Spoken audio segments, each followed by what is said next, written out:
Oke, bisa kita sambil mulai ya. Selamat pagi, Assalamualaikum warahmatullahi wabarakatuh. Waalaikumsalam warahmatullahi wabarakatuh. Layarnya udah masuk ya? Sudah, Pak.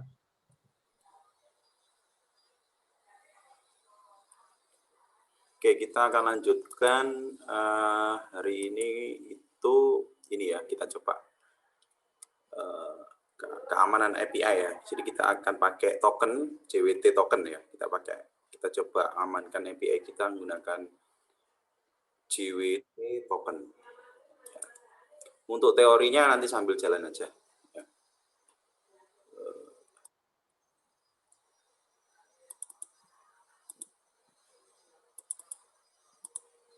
Saya demokan dulu seperti apa nanti gambarannya itu.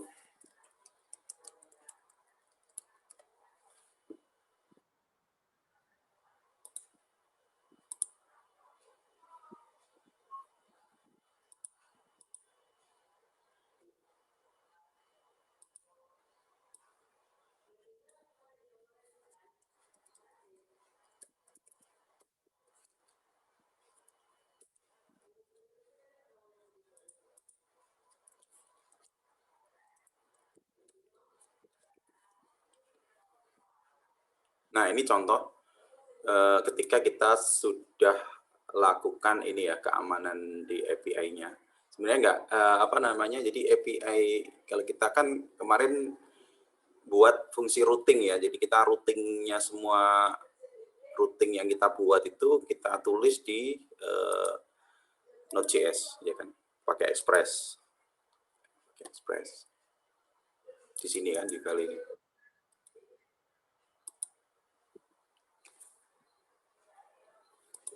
Nah, konsepnya sebenarnya sederhana. Jadi setiap kali orang mengakses endpoint ini kan kita sebut sebagai endpoint ya, /API/admin, itu akan dicek dulu apakah dia menggunakan token yang memang sudah diregisterkan di server. Memang sudah token yang memang diizinkan. Kalau tokennya tidak kalau tokennya salah atau nggak ada token, maka aksesnya ditolak gitu. Jadi dia nggak bisa mengakses isi dari endpoint itu. Contoh ini endpoint-nya adalah /API/admin ya.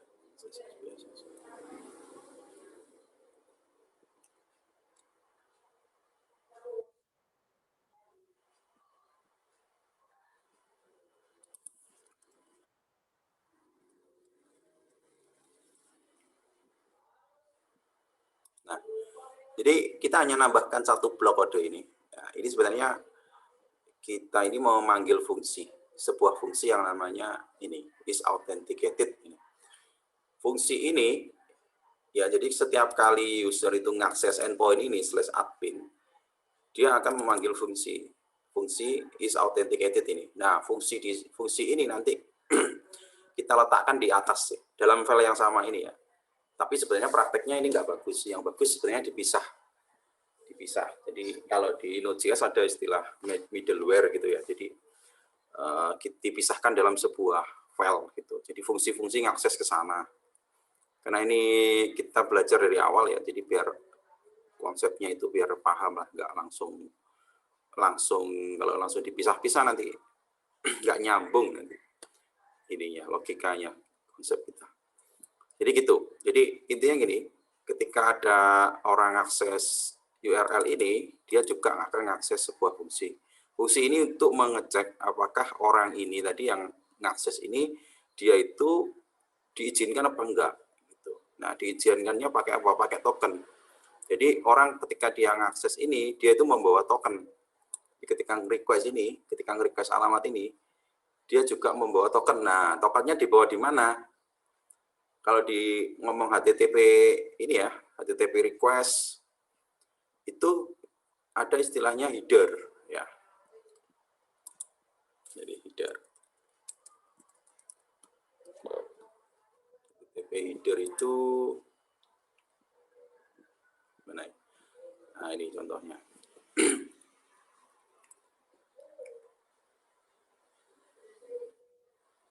dia nggak kelihatan, tapi kalau kita lihat pakai software untuk analisa traffic jaringan gitu kelihatan dia. Jadi setiap kali kita nge-request itu sebenarnya kita nggak hanya ngakses alamat ini aja, tapi sembari itu kita juga bisa membawa nilai yang kita sisipkan di situ. Nah, nilainya bisa kita sisipkan di header ini, di header file HTTP ini. Nah, seperti ini.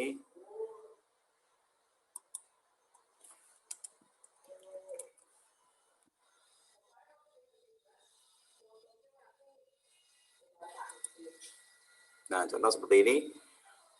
Ketika kita ngakses, kita membawa nilai token. Nah, tokennya macam-macam ya, jenis-jenis token. Ada yang pakai mirror ini. Nah, jadi ini kelihatan nih, ini token nih, kode yang di-generate. Ini kita sebut token nih. Token ini susunan huruf-huruf seperti ini.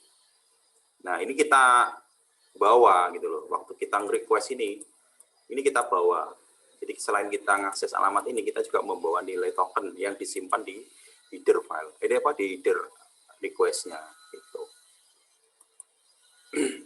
Kemudian ketika diakses, berarti kan dia bawa nilai token ya. Nah, di fungsi is authenticated ini nanti akan dicek. Ya, kita lihat di atas fungsinya.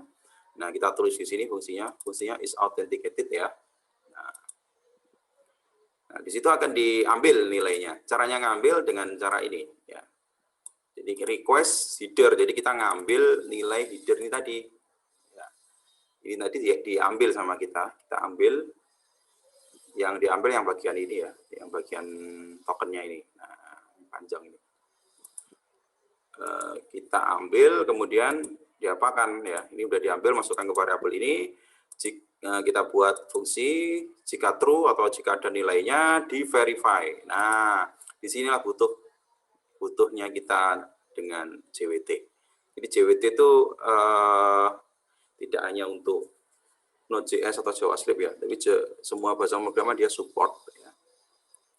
Jadi intinya itu JWT itu skema untuk apa ya, menerbitkan token gitu, menerbitkan token yang nanti ini teori aja, next aja lah. Jadi di next nanti kita bahas lebih dalam tentang JWT ini. Intinya di JWT ini library yang akan mengenerate token ya. Jadi dia mengenerate token. Selain mengenerate token, dia juga bisa memverifikasi apakah token itu sudah pernah di-generate apa belum gitu. Ya. Jadi kurang lebih gambarannya itu gini. Jadi ada sebuah server namanya JWT. Ya. JWT ini ada dua fungsi. Satu untuk men-generate ya, untuk men-generate token. Yang kedua untuk memverifikasi token gitu. Nah, ini ada server sendiri. Jadi ada servernya pakai JWT, servernya JWT di webnya JWT sana gitu. Jadi kita itu hanya memakai library-nya dia. Tapi urusan urusan gimana cara generate-nya dan lain-lain itu serahkan ke JWT. JWT akan dia di engine-nya sana dia pakai API juga gitu ya, semacam kayak API gitu. Jadi dia bisa menerbitkan kode token gitu. Nah, berarti kan setiap kode token yang pernah di generate atau pernah dihasilkan dia kan sudah registerkan, udah disimpan kan di sini. Sehingga kalau token itu memang sudah pernah di-generate atau dihasilkan atau dikeluarkan oleh JWT kan tinggal nyocokkan aja. Nah, dalam hal ini tadi, kita kan tadi udah langsung masukkan tokennya nih. Nah, tokennya kan berarti tinggal di verify, JWT.verify, berarti dia akan ngakses server JWT ini, servernya ini, untuk ngecek apakah token ini ada di database JWT. Gitu. Jadi ini pihak ketiga ya, jadi di luar aplikasi kita. Apakah ada token ini ada? Kalau ada, kalau ada berarti true kan gitu. Nah, kalau nggak ada, dia akan mengembalikan fungsi error ini, pilot to atau token. Nah, kalau ada, dia akan melanjutkan proses next ini. Jadi next ini berarti apa sih? Berarti prosesnya akan dilanjutkan. Tadi lihat proses terakhir tadi apa sih? Nah, proses berikutnya itu kan ini kan. Jadi sebenarnya kan kalau kita mau ngakses endpoint ini, kita tuh mau ngakses satu baris kode ini kan, biar filenya tampil. Tapi sebelum masuk ke sini, itu diarahkan ke sini dulu buat dicek apakah itu diizinkan. Kalau diizinkan, tadi perintah next itu tadi, jika diizinkan ya, jika diizinkan next itu berarti langsung dia mengeksekusi baris kode yang ada di dalam sini. Konsepnya sebenarnya seperti itu. Jadi pengamanannya itu ada di endpoint-nya. Otomatis endpoint yang tidak kita kasih fungsi ini nggak akan dicek. Seperti ini misalkan login, /login. /login nggak akan dicek gitu. Kita masih tetap bisa mengakses ini karena endpoint-nya nggak dicegat lah istilahnya, nggak dihentikan. Coba kalau kita tambahkan fungsi ini di sini. Nah, harusnya akan dihadang sama dia. Coba kita akses ya. Loh, kok bisa? Oh, harus di restart ya.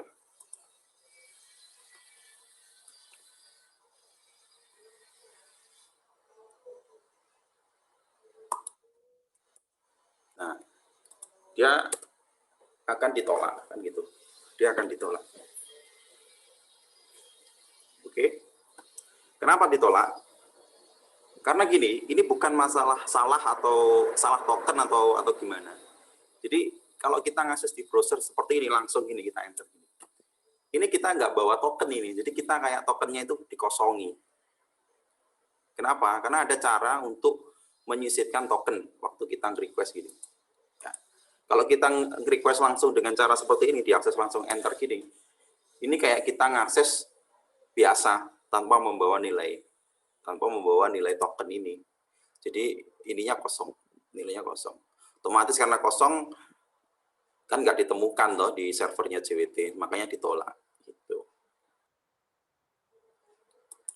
Nah, berarti kan di sini harus ada skema untuk meregisterkan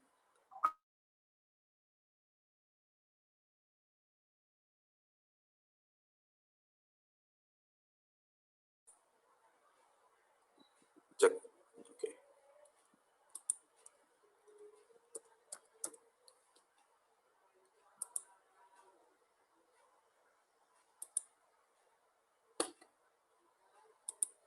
Nah, jadi alur berpikirnya itu nanti gini ya.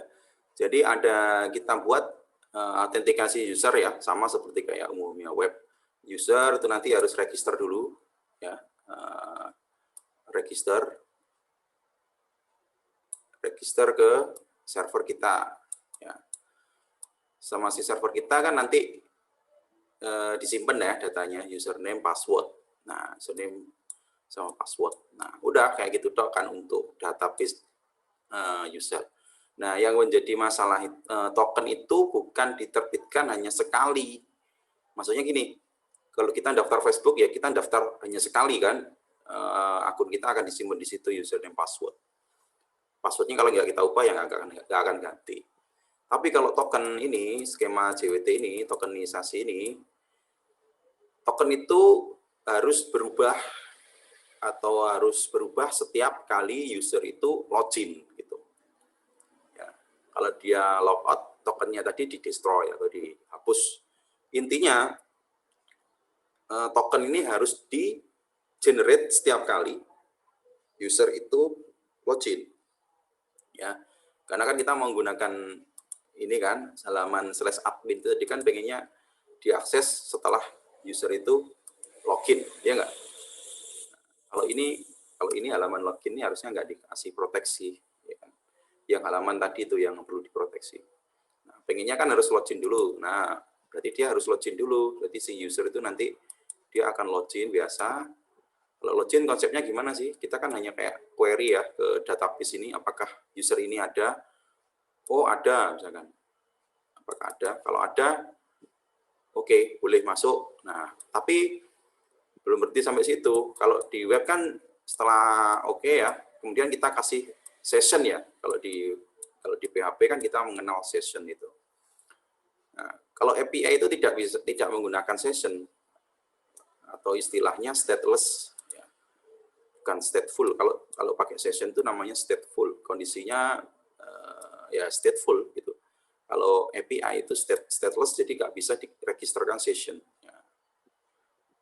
Kenapa seperti itu? Karena gini, kalau ini keunggulannya API ya. Bayangkan gini, kalau pakai session itu umumnya usernya itu manusia ya. Jadi kayak kita akses Facebook dan lain-lain. Nah, kalau API ini kan bisa digunakan oleh alat microcontroller, oleh alat-alat IoT yang dia itu bukan manusia, sehingga dia nggak sama dengan kita mengakses browser. Kalau kita mengakses browser, kita akan mengakses web Facebook menggunakan browser Mozilla atau Chrome. Nah, Mozilla Chrome ini mensupport yang namanya session gitu. Tapi kalau kita mengakses dari hardware, dari microcontroller, dari alat-alat IoT, dari alat-alat Android misalnya, mobile app dan lain-lain, mereka nggak punya, mereka ngaksesnya nggak lewat browser, nggak lewat Mozilla kan datanya, nggak lewat Chrome, tapi mereka langsung ngakses lewat API gitu. Sehingga kan nggak bisa diberikan session. Kalau session itu hanya berlaku kalau diakses melalui browser, intinya sih gitu. Nah, sehingga yang disebut API itu stateless itu seperti itu. Jadi kita nggak pakai session, tapi sessionnya kita ganti ya, dengan yang namanya token gitu. Ya, jadi kalau konvensional kita login, dicocokkan apakah username passwordnya ada, kalau ada sessionnya diregisterkan. Nah, sehingga kita bisa masuk ke halaman beranda. Nah, kalau ini bukan sessionnya yang diregisterkan, tapi kita terbitkan token. Nah, ya, yang menerbitkan token ini sebenarnya bisa kita nanti terbitkan sendiri juga bisa. Cuma dari sisi apa ya, mungkin dari sisi keamanan atau dari sisi kehandalan itu yang mungkin diragukan ya.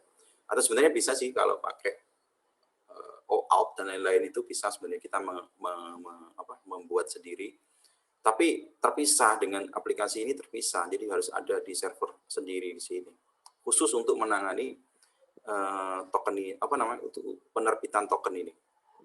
Nah, jadi kalau ini yang namanya ini namanya server, web server ya, kita perlu membuatkan sebuah server sendiri khusus untuk generate token. Nah, server ini sebenarnya bisa kita buat sendiri ya. Jadi ada software namanya OAuth dan lain-lain itu bisa, atau kita pakai servernya, kita numpang di JWT, servernya JWT. Nah, jadi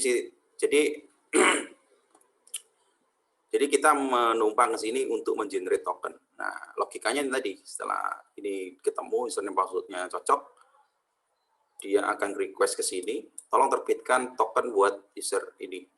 Dia akan terbitkan ke sini. Nah, kemudian dia akan kirim balik ke sini, ke user, dikirim balik ke user dengan tokennya yang dikirim balik ke sini. Nah, sehingga cukup sekali login dia, ya, login pertama aja buat mendapatkan token. Nah, sekarang misalkan kalian pengen akses halaman /admin, nah, berarti dia hanya mengakses halaman itu dengan membawa token itu tadi. Nah, mau mengakses halaman yang mana, tinggal dia bawa token itu tadi. Nah, token ini akan terus hidup, akan terus berlaku sampai dia itu kita bisa setting ya. Misalkan setelah berapa menit tokennya ini nanti di reset atau hilang, nggak bisa diakses. Itu bisa kita set expire time-nya, itu bisa. Atau waktu logout tokennya itu di destroy atau dihapus, sehingga dia kalau login harus masukkan token lagi. Jadi macam-macam nanti ini kita bisa atur. Nah, intinya seperti itu ya. Jadi ini semacam kayak kita menggunakan session, tapi bukan session karena ini stateless pakai API, sehingga kita menggunakan token pengganti dari session itu tadi. Intinya sih gitu. Paham ya? Secara konsep sederhananya sih seperti itu ya. Nanti lebih detail bisa kita bahas. Nah, jadi ini untuk pengecekannya seperti itu ya. Jika tokennya ada atau memang pernah diterbitkan dan masih aktif, dia diizinkan masuk ke situ. Nah, ini bisa kita terapkan untuk endpoint-endpoint yang lain. Contoh ini yang sudah saya terapkan itu di mana? endpoint yang slash ambil ya, yang slash ambil yang post.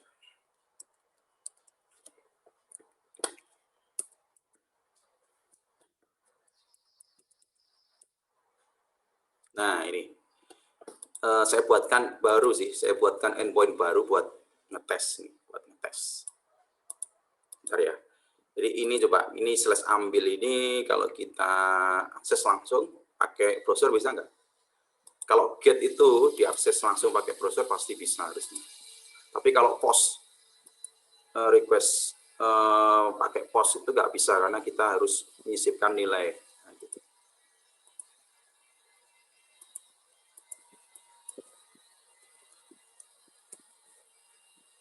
Nah ya kan, jadi slash ambil ini bisa diakses langsung dari sini sebenarnya, nggak harus pakai postman. Selama itu get ya, selama itu metode get masih bisa. Nah coba sekarang, nah ini kan bebas diakses ya. Logikanya tuh gini loh, kalau semua orang tahu alamat ini, berarti kan semua orang bisa mengakses data ini, ya kan? Gimana caranya? Hanya orang-orang yang dikasih token yang boleh akses ini. Itu logika sederhananya sih gitu. Coba kalau ini endpoint slash ambil nih saya terapkan token, saya tinggal ambilkan ini. Nah,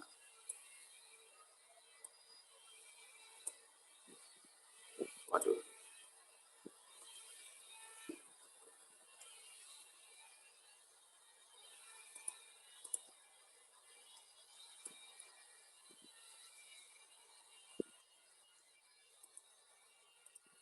Nah, dia akan ditolak. Ini cara kita ngamankan. Dia akan ditolak buat ngambil data ke sana. Nah, sekarang caranya gimana biar bisa kita ngakses membawa token itu gimana? Caranya coba dipakai postman dulu ya, pakai postman dulu. Ini slash ambil. Kalau pakai postman itu gampang, itu tinggal dimasukkan aja di settingannya.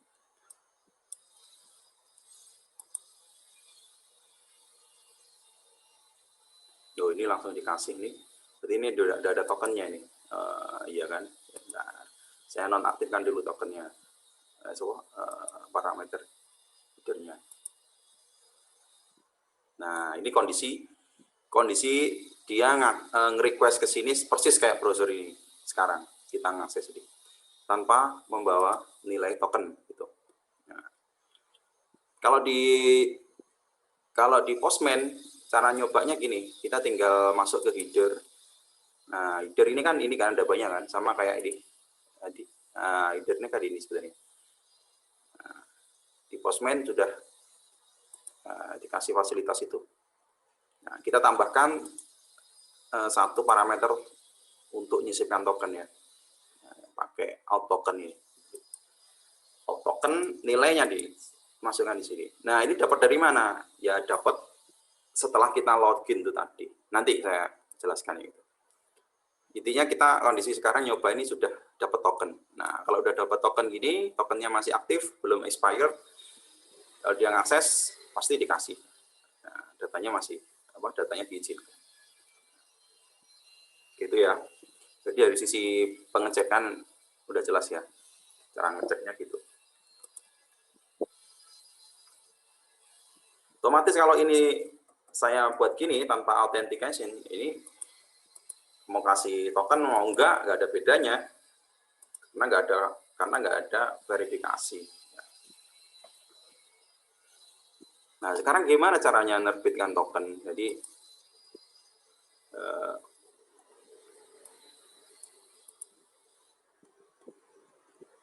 oh iya, karena kita sudah main JWT ya, berarti kita perlu menambahkan library baru namanya JWT ya. JWT itu kan JSON Web Token. Caranya install nanti saya kasih tahu di situ. Sudah dibahas sekali ini. Jadi gampang, tinggal npm, perintah npm lagi. Jadi ini jalankan dulu ya nanti sebelum coding di folder yang sama, di folder ini langsung atau di sini lah. Nah, di sini kalian ketik npm install apa? npm install JSON Web Token. Nah, ini. Ya, tinggal di sini jalankan dulu npm install JSON Web Token.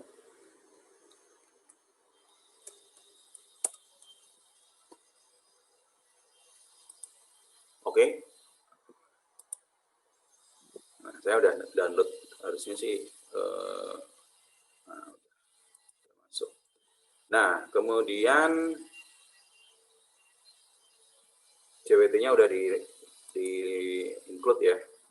Kita tinggal pakai fungsi-fungsinya JWT. Jadi ada JWT verify, itu untuk mau verify. Nah, sekarang kita coba cari ya. Waduh, udah belum ya? Yang generate. Harusnya sih sudah.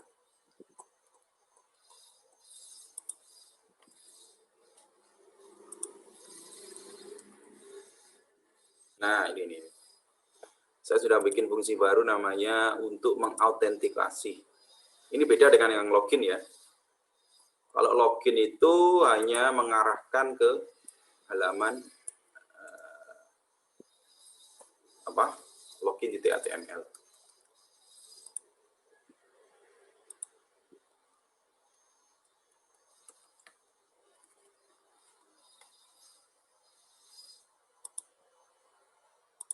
Jadi kalau login itu dia hanya mengarahkan ke sini, ke halaman ini.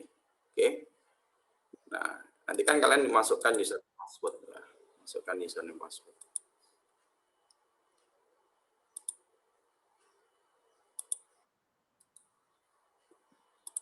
Nah, ketika masuk username password, kalian ngeklik login, dia akan melakukan request. Requestnya post ya, requestnya post menggunakan Axios.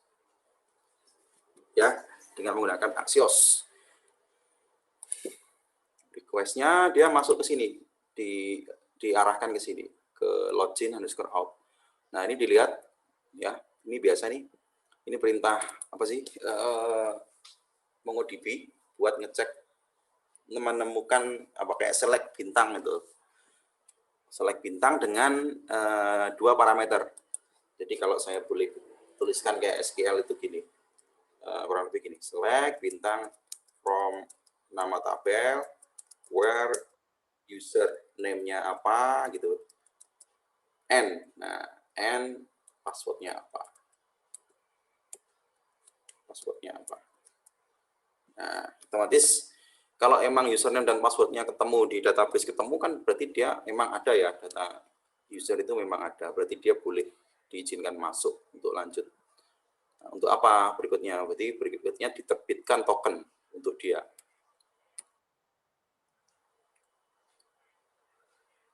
Nah, caranya kita pakai Mongo itu pakai find_one. Nah, kita tinggal tambahkan parameternya di sini. Kalau ada dua parameter, ini username and password. Passwordnya ngambil dari mana? Username ngambil dari request body. Ini yang kemarin tuh kan. Ngambil dari, kalau post itu kita ngambilnya gini. Request body apa? Username. Sama request body password. Oke.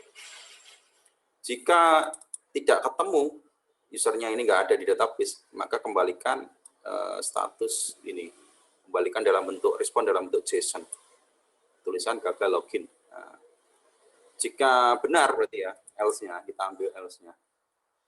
Nah, ini penerbitan tokennya kayak gini nih. Jadi kalau udah benar, kita kasih dia token. Caranya tinggal JWT sign. Ya. Apa aja yang dibutuhkan informasinya. Jadi kita di JWT ini waktu menerbitkan token ya, kita butuh tiga isian. Kita butuh 3 isian.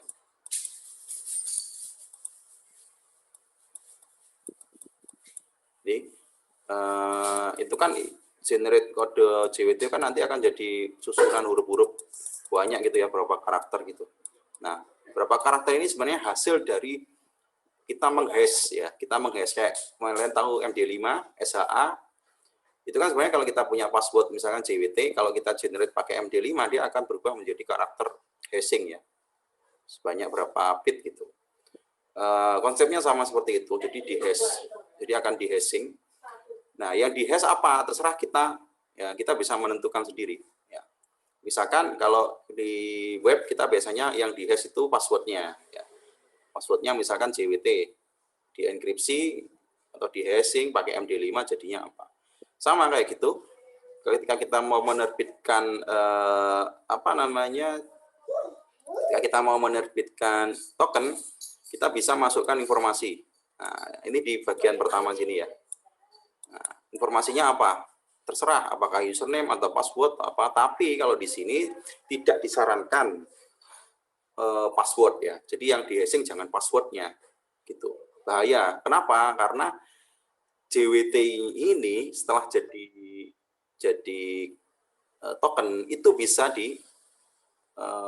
dibalikkan lagi atau di decode lah intinya gitu. Jadi bisa orang yang misalkan dia dapat token ini, dia bisa ngekstrak, kemudian ketemu itu huruf aslinya apa. Misalkan password kan bahaya, waduh password berarti kan gitu. Nah, jadi JWT itu ada dua bagian ya. Jadi nanti bagian pertama ini kita sebut sebagai pilot atau isiannya. Kita bisa tentukan sendiri informasi apa yang kita enkripsi di sini. Tapi ingat, datanya di sini itu bisa di-decrypt. Ya, makanya tidak disarankan menggunakan password. Nah, terus yang bagian yang kedua itu adalah secret key.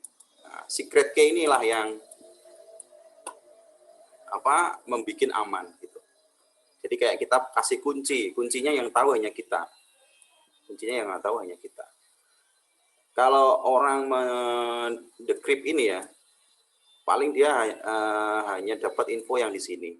Tapi yang di sini dia nggak bisa dapat info yang di sini. Kira-kira gitu. Ya, ada dua kunci, ini kayak kunci publiknya, ini kunci private-nya lah intinya gitu. Nah, kunci private-nya ini atau secret key-nya ini kita tentukan sendiri. Ya, gitu. Sehingga kode generate token itu bisa panjang, itu adalah gabungan dari payload dan secret key. Gitu. Nah, kalau lihat di sini, ini secret key-nya ini. JWT secret ini kalimat ini kalian boleh ganti nama kalian, Bobby misalkan, atau siapa. Intinya ini kata kuncinya Ya. Kemudian algoritma buat menghashnya bisa pakai HS256. Jadi banyak ya algoritma buat hashing itu, kriptografi. Dia defaultnya pakai HS256. Nah, kemudian payloadnya apa yang mau di-encrypt di situ? Hanya username-nya aja. Jadi ini gabungan nanti username dan kalimat JWT secret akan di-generate menggunakan HS256 sehingga menghasilkan sebuah token. Gitu ya. Nah, kita coba ya. Saya akan mengakses ini menggunakan Postman. Endpoint-nya adalah login out. Kayaknya ada di sini. Oh, ini sudah ada. Login out. Nah, karena ini bentuknya post, berarti saya harus nge-request-nya pakai ini ya. Karena kita kemarin kan udah bisa kan pakai username sama password. Nah, ini juga username password ini udah disimpan di tabel baru. Jadi saya membuat tabel baru khusus untuk menyimpan user. Nanti saya tunjukkan. Oke, ini dulu saya send. Nah, ini berhasil ya. Jadi tokennya sudah berhasil diterbitkan. Tokennya adalah ini. Ya, kalau tanya ini dari mana ya tadi dari sini, dari gabungan dari pilotnya ini, kemudian kalimat ini, kemudian di hashing pakai HS256. Nah, kemudian kalau udah benar hasilnya kan ditampilkan ini token, ditampilkan di sini token. Nah, ini token nih. Token. Nah, status 200, ini HTTP kode ya, 200, 400 kayak gitulah. Kalau 400 error berarti. Kemudian pesan sukses login. Oke. Sehingga sekarang ini token ini yang akan kita pakai ya setiap kali kita mengakses endpoint atau routing yang ada di aplikasi kita. Caranya gimana? Kalau udah dapat ini kan logikanya udah dapat ini kan, berarti kita kalau waktu nge-request tokennya itu yang kita ganti dengan token baru ini. Nah, gini. Saya request. Nah, ini apa sih?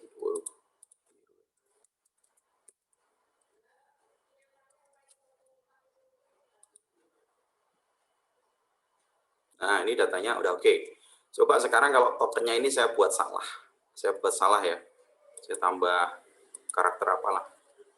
Harusnya dia ditolak dong. Karena tokennya nggak bener. Kok bisa ya? Oh, sorry. Slash ambil udah di ini ya tadi ya. Tidak kasih autentikasi ya.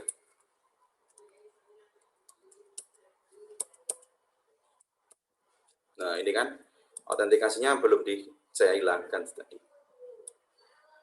Nah, saya kembalikan lagi di sini.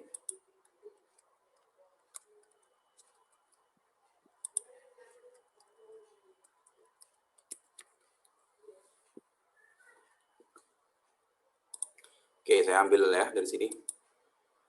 Karena ini salah, nah dia akan valid ya.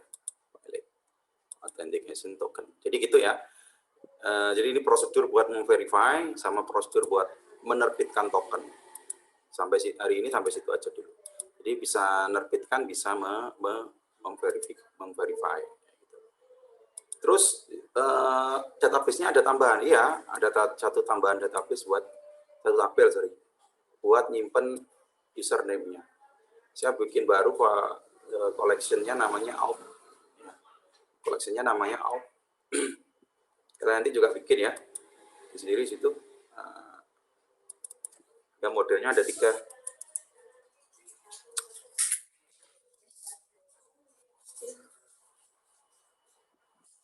Nah, ini ada username, ada password. Gitu ya. Jadi nanti gini, kamu masukkan manual dulu datanya ya, username sama passwordnya ini masukkan manual dulu. Karena kita belum buat fitur buat register. Ya. Jadi kamu isikan manual di database-nya, username apa, password apa, buat ngecek. Ya, buat menjalankan itu tadi. Oke, kemudian oh ya, yang perlu dijelaskan lagi. Sebentar, ini saya akan coba ya.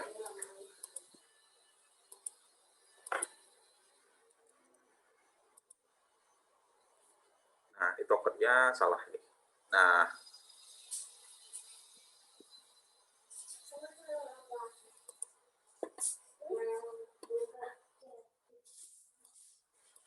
harusnya waktu dia register ini, waktu dia login, dia kan diregisterkan apa namanya, dikasih atau di generate token ya. Nah, sehingga logikanya ketika dia klik sign in, dia harusnya masuk ke halaman itu ya, ke halaman admin/admin. Nah, ini yang masih belum selesai ya pekerjaannya, karena nanti kita harus menyimpan hasil generate token itu di mana? Nanti kita nyimpannya di local storage. Jadi ada istilah local storage. Nah, ini yang belum, nanti next meeting aja. Tapi intinya gini, sampai di sini ya, sampai di halaman ini, di halaman login ini gimana nanti skemanya. Skemanya itu nanti seperti ini.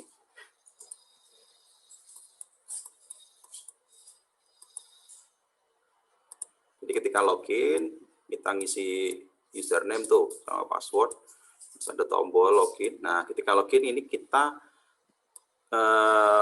ngerut ya, ngerouting kemana, ke endpoint yang /login out tadi. Nah, /login out, dicek apakah ada username password ini ada. Kalau ada, kita terbitkan token ya. Tokennya ini habis ini belum selesai kan dari sini. Tokennya ini harusnya kan dilempar ke sini lagi. Nah, ketika dilempar ke sini itu harus disimpan. Kenapa harus disimpan? Harus disimpan di mana? Harus disimpan di local storage-nya browser ini. Kita bisa nyimpan pakai cache memorinya si browser ini. Bisa pakai local storage, bisa pakai session storage.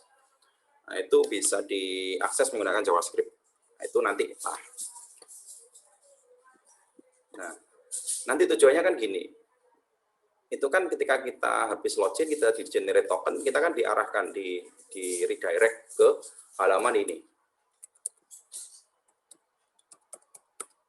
Nah, ke halaman /admin. Berarti waktu ngakses halaman /admin itu harus membawa token gitu, maksudnya itu. Ya kan? Nah, sehingga kalau kita lihat di halaman mana ya? Di halaman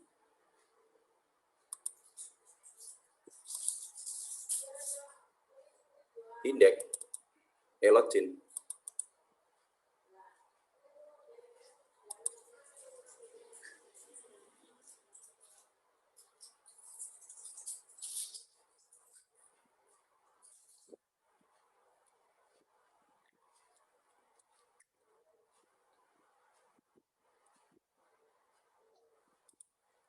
Nah, ini waktu kita login, kalau responnya oke, atau username-nya ada di sana, dicek oke, kan kita dikasih respon ya, sukses kan di sini. Kemudian kita langsung window location href, itu berarti kita meredirect masuk ke halaman ini, localhost/api/admin. Nah, localhost/api/admin itu kan mengakses halaman beranda ya, mengakses halaman admin dashboard. Nah, di admin dashboard ini nanti yang akan dicek, di admin dashboard inilah kita nanti akan mengakses data-data yang ada di sana. Data-data yang ada di sana.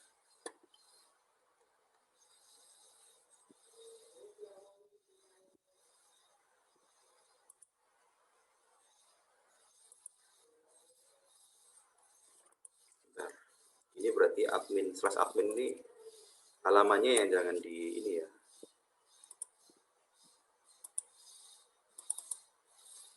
Nah, ininya authenticator-nya saya hapus dulu.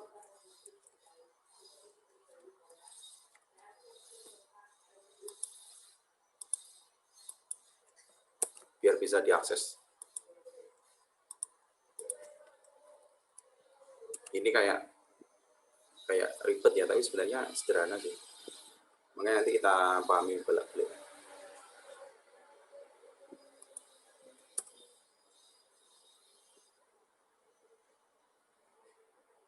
Nah, ini gini nih.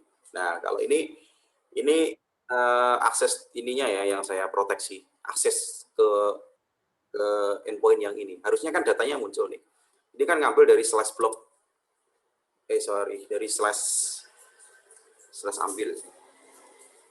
Oh, dari sini sih. Saya buatkan endpoint baru. Dia ngambil dari / ambil post admin gitu. Dia ngambil dari situ.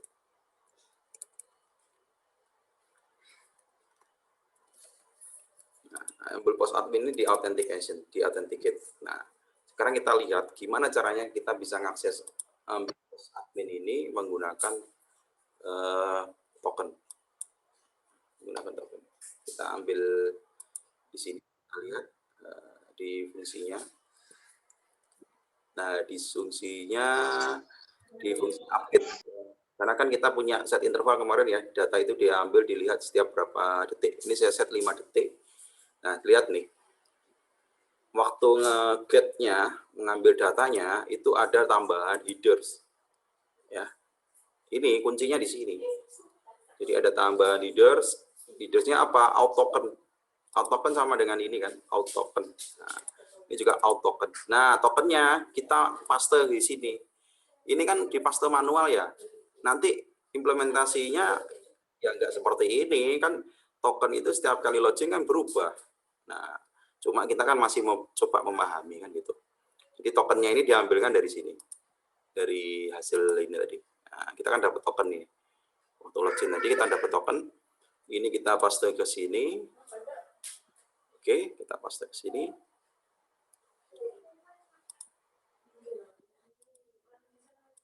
Coba ya.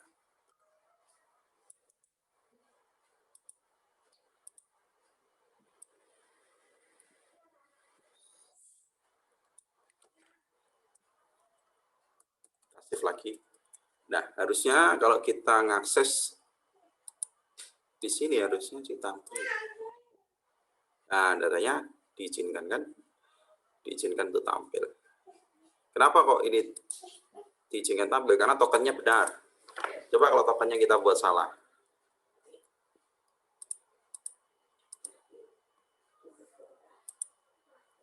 Nah, dia nggak akan bisa ini ya, karena dia nggak bawa token gitu. Atau tokennya itu salah. Sorry, ini tokennya salah ya. Tapi kalau tokennya ini benar, jadi dia bisa ambil data. Nah, nanti jadi ini kita ngamankan endpoint yang untuk ngambil data. Nanti sambil jalan lah. Jadi ini dicoba dulu aja, dipahami. Khususnya yang ini tadi ya, gimana data itu bisa tampil jika kita nge-request ke sana itu membawa token. Gitu. Oke, hari ini sampai situ aja. Ada pertanyaan?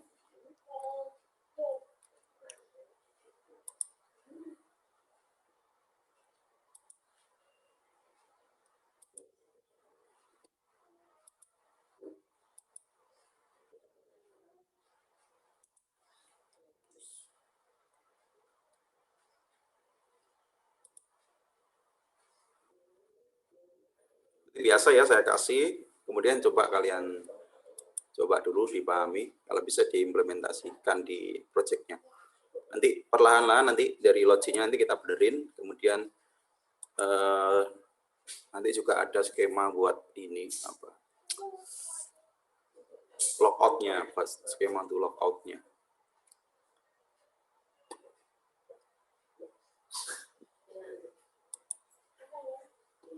Ini SI berapa ya? SI 4B, Pak.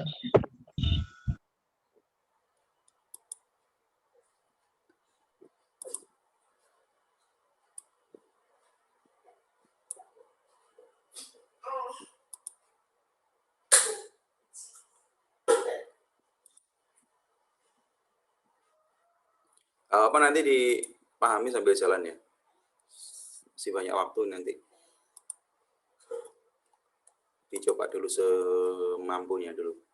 Oke, sudah saya kirim di grup, silakan dikerjakan ya. Nanti kalau bingung bisa tanyakan di hari berikutnya nanti.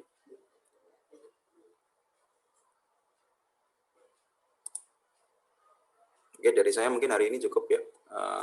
Saya akhiri. Terima kasih, selamat pagi. Assalamualaikum warahmatullahi wabarakatuh. Waalaikumsalam warahmatullahi wabarakatuh. Waalaikumsalam warahmatullahi wabarakatuh.